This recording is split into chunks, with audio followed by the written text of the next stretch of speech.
Assalamualaikum warahmatullahi wabarakatuh.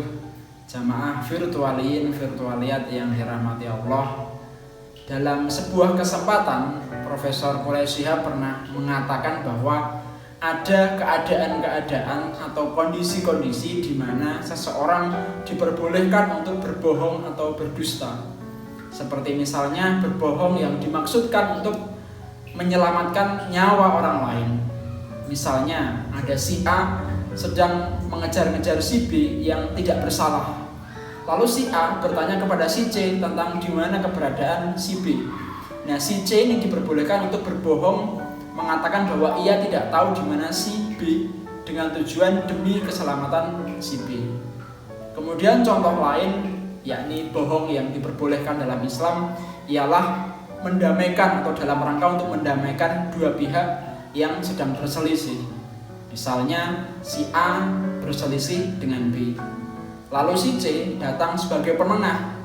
Ia datang kepada si A dengan mengatakan bahwa si B ini aslinya atau sesungguhnya punya maksud baik dengan kamu dan ia sangat ingin berdamai dengan kamu.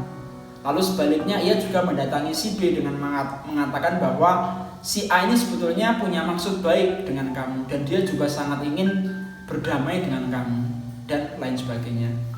Nah, kemudian contoh yang ketiga, berbohong yang diperbolehkan dalam Islam ialah misalnya bohongnya suami kepada istri atau sebaliknya. Misalnya si suami bertanya kepada istri, "Istriku, apakah badanku six pack?" misalnya.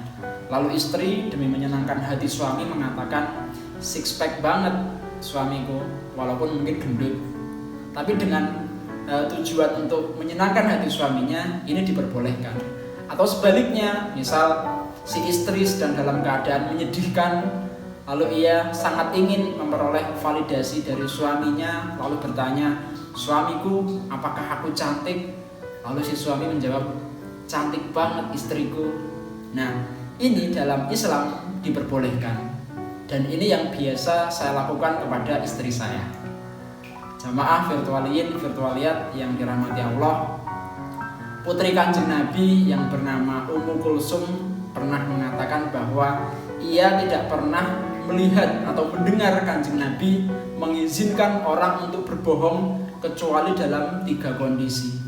Yang pertama perang, yang kedua mendamaikan dua pihak yang sedang berselisih, lalu yang ketiga bohongnya suami kepada istri atau sebaliknya demi keharmonisan rumah tangga. Nah, selain contoh-contoh tadi, berbohong tentu hukumnya dosa. Dan bahkan bohong merupakan dosa besar yang kerap disepelekan oleh banyak orang. Al-kadhibu najizun, bahwa berbohong itu apes. Karena akan ada begitu banyak resiko atau hukuman yang akan seseorang terima apabila ia berbohong. Misalnya ia kelak akan mendapat azab yang pedih.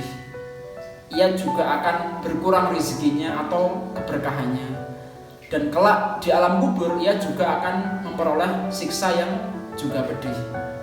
Jamaah virtualiat yang dirahmati Allah, sampai di sini dulu ngaji Mahfudzat kali ini. Semoga bermanfaat. Sampai jumpa. Wassalamualaikum warahmatullahi wabarakatuh.